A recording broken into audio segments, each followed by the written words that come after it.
nerdrotic.com. Welcome back to Nerdrotic. My name is Gary Beekler, and I come to you from nerdrotic.com. And somebody sent me a very interesting Doctor Who article over Twitter, but I can't remember who it was. So if you recognize this, please hit me up in the DMs, and I will shout you out next live stream. I do like to shout you guys out when you inspire videos. Thank you very much. Please keep it coming. How does Stephen Moffat as the voice of reason sound? The Moff! Now, this article is old. It came out December 7th, 2017. It would have been nice if it came out December 7th, 2018, or today. It would have been really nice to hear this from Chris Chibnall, somebody at the BBC, or Jodie Whittaker, if they were interested at all in, reaching out to the fans in any way, shape, or form, which they are not. Stephen Moffat on not casting a female Doctor Who lead sooner. This isn't a show exclusively for progressive liberals.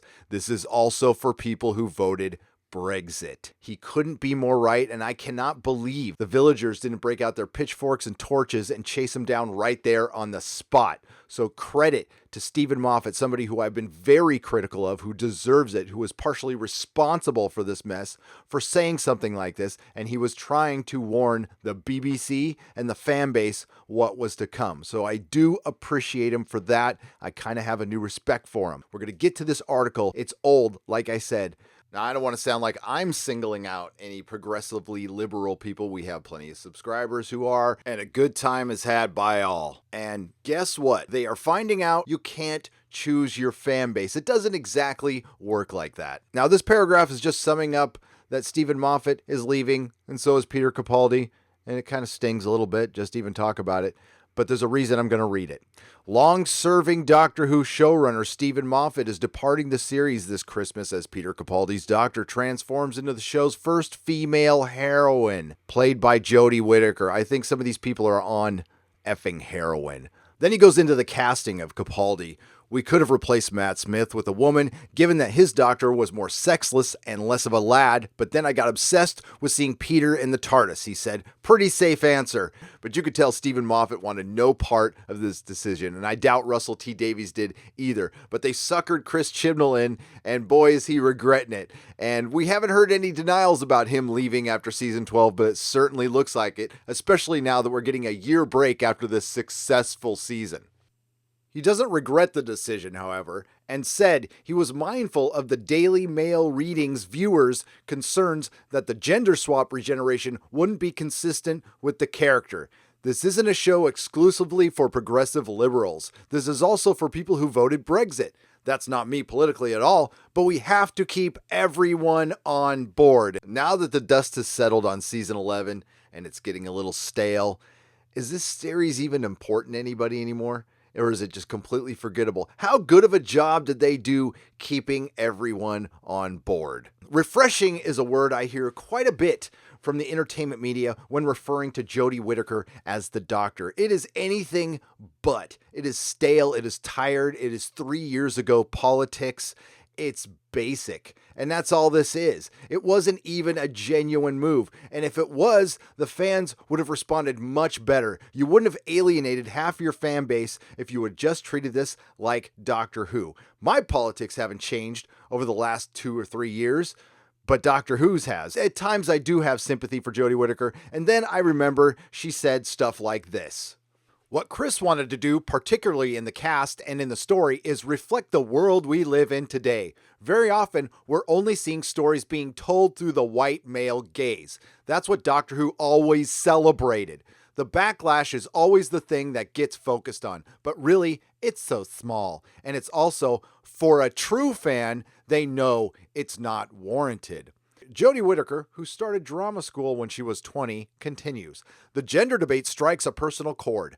The leads Whittaker saw in series growing up were white guys running about, saving the day, doing really cool stuff, while women were relegated to applauding their heroics. Now, she must have not been talking about Doctor Who. I'm really not sure how much she's actually seen. And that is 2 examples of Jodie identifying people by their race. White male gaze and white guys, when she could have easily said male gaze and guys. This is the person representing your show. This is the star of your show saying stuff like this. I'm sure she thought she was sounding cool, but all she was sounding was divisive. And how does this get everybody on board? There's another interesting quote that they highlighted here from Vulture. I think the biggest misconception right now is that a woman has ruined the show. I love how they highlighted it, like stating that the show is actually ruined, which it is. No, a white man was responsible for ruining the show and the BBC. So it was men and women. You played your part, Jodie, because you didn't play your part very well. Here is the problem with putting diversity and agenda ahead of storytelling. Sometimes stories suck. Sometimes people suck at their jobs. And after hiring the first female doctor, you are put in the unfortunate position of having to fire the first female doctor. And in the case of Star Wars, you hire the first black female head of a story group, and then you have to disappear the first black female head of a story group. Now, we're not sure she's been fired, but she's been scrubbed from the website completely, so we're all assuming so. And what happens when Ghostbusters 3 gets announced? Who is the first person who pops off? Leslie Jones. Why? She's upset because she realized it was a token hire. And people feel pretty shitty about that after they find that out. Of course they're going to accept the jobs, but they're always going to question, did I get it on my merit, or was I just part of some Hollywood gimmick? Credit to Idris Elba, who did not want to be the first black James Bond, when you could easily create a whole new character for Idris Elba and have him be in a kick-ass action movie that I would definitely watch. Because Idris didn't want to sit down when the dust settled and find out that he was just hired as James Bond so some producers can talk about it at a cocktail party and pat themselves on the back and squeeze each other on the butt.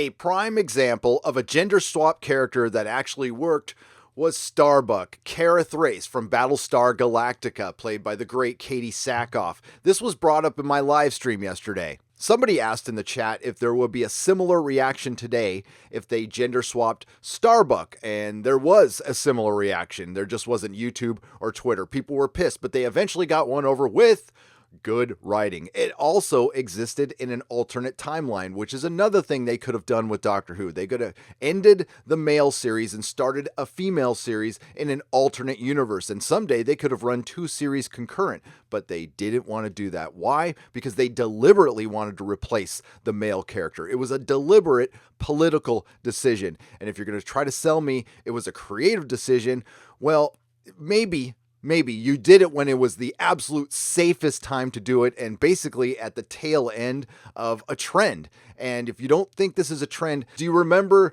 Girls Kick Ass in the late 90s? This happened in music. Every band had to have a female lead singer, and Lilith Fair. And what happened to that trend? It ended. It's been going around Twitter, and I was asked on the live stream as well, what would I do if I was in charge of Doctor Who?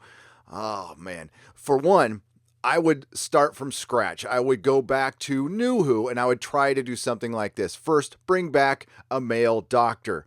And you can bring back Romana. People have been wanting Romana back for years. And you can set her up like you set Captain Jack up for Torchwood. And you could set her up for her own series where she is an equal. Hell, you can make her better than the Doctor if you really need to. And that way, you would just make more money. You would have more viewing numbers. You would have double the fun if you did it correctly. I would not do politics for one entire season. I wouldn't even sniff it. As a matter of fact, I would spend the first season completely off Earth. Humanoid companions who are not Earthlings. And I would just deal with the Doctor, getting to know the new Doctor, getting to know Romana, dealing with the Time Lords. You can try to clean up Stephen Moffat's mess, something like that. And also, find your inner Douglas Adams. Reread Hitchhiker, reread Restaurant at the End of the Universe, and Life, the Universe, and Everything for good measure, and lean heavily into that. I don't know, kind of tap into the Peter Davidson era a little bit. Make it a little more fun, a little less dark, something my kids could actually watch and not be bored to death.